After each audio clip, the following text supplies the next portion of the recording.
Kot poosebljanje duhovnosti in zgled za moralna načela je konferenco z uglednimi svetovnimi misleci tudi s šalami na svoj račun odprl Dalaj Lama.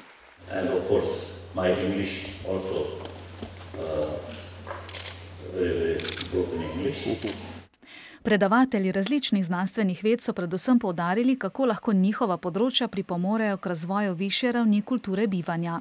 We need to have something like a global system science because we have connected the world. We have now a global interaction of people, global exchange of goods and money and ideas and so on. But we don't have a science to understand this global system well. For the social interactions, we have to go, as it were, outside the box, which is the body.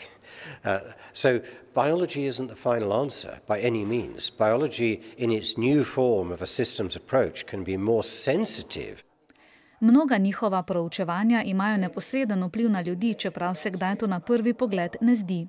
Recimo pristanek na Luni ima neverjetne posledice za človeka, ampak pravzaprav še nismo vseh posledic prebavili. Kako se bo to vpeljalo v kulturo? Lahko rešuje zelo pomembne probleme, recimo z področja zdravja.